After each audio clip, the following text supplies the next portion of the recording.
Hello, my name's Olurotimi Osha.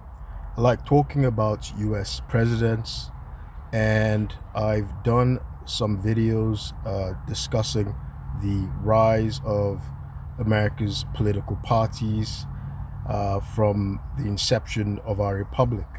Now, today I want to talk about the role of the French and the British. Now, at the beginning of our republic, in fact, from the time of the revolution, the French played a very important role, to our democracy. One, first of all, they gave us a lot of loans and support, right? The revolution needed money, right, to be able to fund our armies, to be able to, help build the ships and, equip our military, the Continental Army. And so people like founding fathers like Benjamin Franklin, John Adams, and Thomas Jefferson, they made numerous trips and they stayed extensively in France in order to be able to obtain loans, which the French monarchs actually did secretly. Uh, they would, secretly fund uh, the US cause. So in the beginning, we were very close to France. Now, prior to that, in any event, even ideologically, um, Enlightenment era French philosophers of the 18th century, like Voltaire, the author of Candide, I loved that book, and Diderot, who was the author, main editor of the Encyclopédie, uh, and Montesquieu, who talked about checks and balances and separation of government. These were philosophers who inspired our founding fathers. You remember, our founding fathers were extremely well-read men, and so the ideas of French philosophers also inspired our revolution, right? So after the revolution, and we had our government, and we had a new our new administration with the Constitution of 1787. Uh, we see that there were two camps, right? And we already talked about the Federalist Party and the Anti-Federalists. So the Federalist Party of Alexander Hamilton and John Adams was a part of it. They preferred America being allies of the British. Now, of course, this caused a backlash amongst the Anti-Federalists, who now accused the Federalists of being monarchists, right? And so the Anti-Federalists, who are also called the Democratic Republican Party, they of course preferred us being allies of the French, particularly Thomas Jefferson. The French Revolution started around 1789. It lasted till 1799 with Napoleon's coup of 18 Brumaire. So, in fact, Thomas Jefferson had said that, it was important for us to keep having revolutions, right? And so he supported the French Revolution and the guillotine when they were beheading, decapitating the aristocrats. So, however, this would eventually cause lasting friction.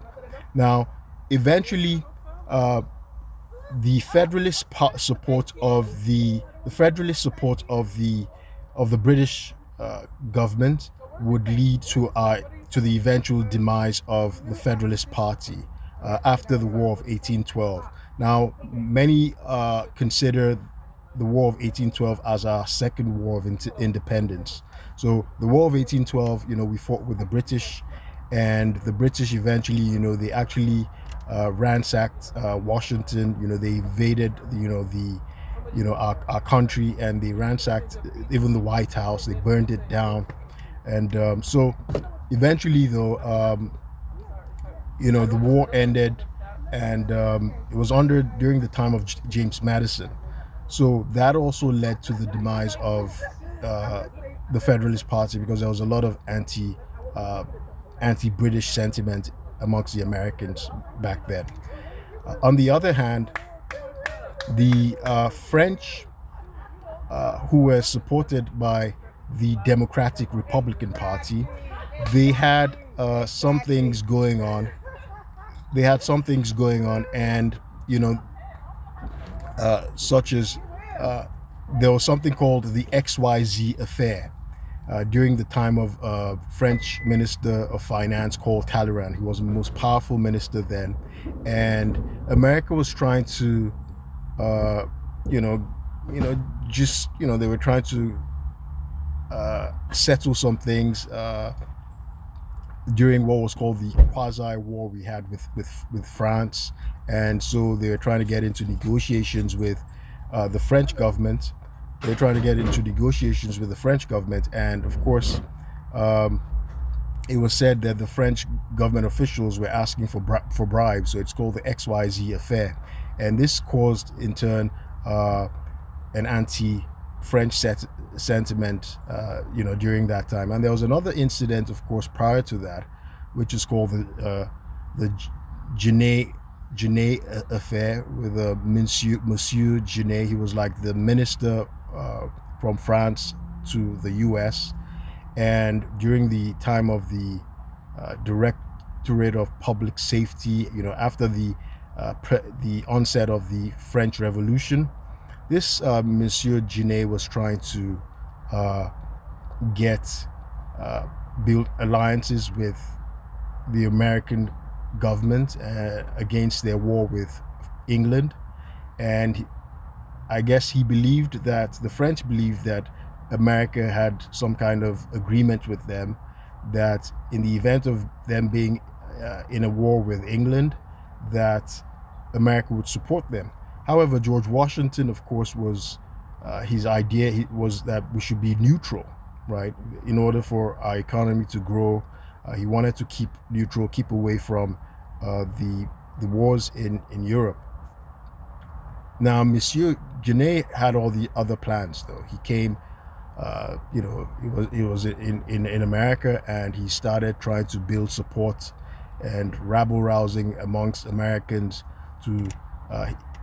In fact, he fitted some ships to try and attack the British Navy, and of course, even though George Washington was neutral, and George Washington, of course, didn't give consent to this, so it was a terrible, scandalous affair. It was insulting, and so George Washington had to ask for the minister to be recalled back to France, which he was.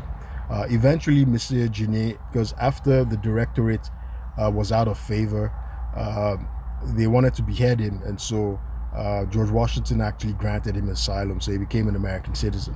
So this was the back and forth in the early years of our republic, and it affected, the thinking in our political parties. The French, the British, our alliances, and of course there was the Jay Treaty. So right after our independence, the British got into something called impressment. Right? They would invade American ships, right, and they would seize their sailors and say force them into the British Royal Navy. Now, America was trying to stop them from doing this. So this was eventually, we had a number of treaties to try and get them, to stop this practice of impressment. And, so these were things that influenced the thinking and the views of our, different political parties at the beginning of our democracy.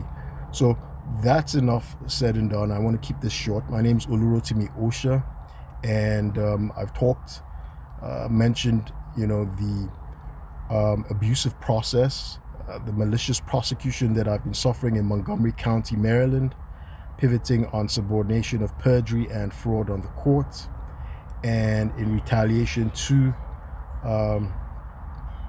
apparently some equal employment opportunity filings I'd made. So I'll keep you posted. The case number is C15CR230000731. I'll keep you posted.